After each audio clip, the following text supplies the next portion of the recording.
আদিবাসী সরকারের কাছে আমাদের দাবি, আমরা আদিবাসী সরকারের কাছে এটুকুই আমাদের দাবি যে সরকার আমাদের, আমরা গরিব, আমাদের যাতে অনুদান অথবা ছেলেপেলে লেখাপড়া অথবা আমাদের যে গরিব আমাদের বাড়িঘর এগুলো তো আদিবাসীর থেকে অনেক কিছুই অনেক জায়গায় পাচ্ছে, আমরা এই জায়গায় ঝিনাইদহ জেলা থেকে কোনো কিছুই পাই না। এই জন্যই আমাদের দাবি যে আমাদের ঝিনাইদহ জেলায় আমাদের আদিবাসী সম্প্রদায়ের ভিতরে যাতে উনি অনেক কিছু অথবা বাড়ি অথবা অনেক অনেক কিছু দিচ্ছে, এইগুলো ছেলেপেলে শিক্ষা এগুলো অনেক অনেক জিনিস যেন এগুলো আমাদের দেয়। সরকারের কাছে আমাদের এইটুকুই দাবি। আমাদের মূল উদ্দেশ্য হচ্ছে যে শিক্ষা, সংস্কৃতি এইসব আমাদের মূল দাবি, কিন্তু শিক্ষা শেষ করে আমাদের বাগদি সম্প্রদায় এবং বনু সম্প্রদায় এরা যাতে চাকরি পায় এইটা আমাদের সরকারের কাছে দাবি। আমাদের এখানে 43 গ্রামের সদস্য এসেছে, 43 গ্রামের সদস্য নিয়ে আমরা সম্মেলন করছি। আমরা আদিবাসী বলতে আমাদের এই আদিবাসী আমাদের মূলত ব্রিটিশ সরকার নিয়ে আসছিল।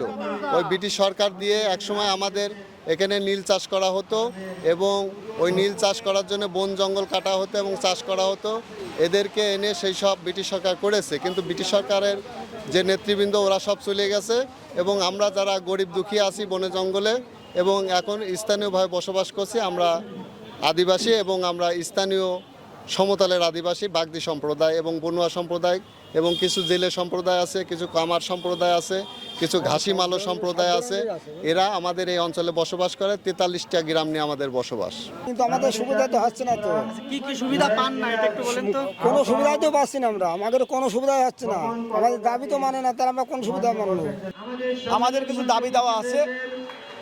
আমাদের বাংলাদেশ মাননীয় প্রধানমন্ত্রী জননেত্রী শেখ হাসিনা আমাদের কিছু কোটা ভিত্তিক কিছু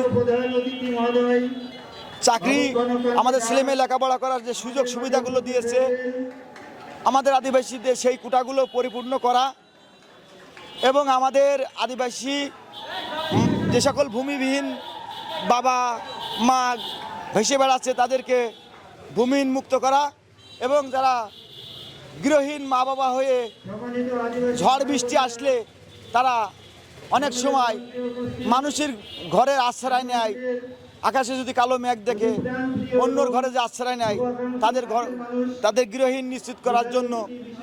আর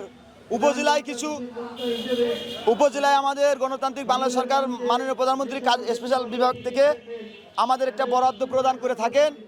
এই বরাদ্দটা কিছু কুসংস্কার মানুষে এরা আমাদের আদিবাসী ছেলে মেয়েদের পর্যন্ত বা আদিবাসী সর্বস্তরের আদিবাসী পর্যন্ত 42 গ্রামের সর্বস্তরের আদিবাসী পর্যন্ত পৌঁছায় না।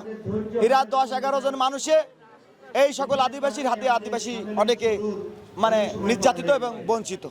তাই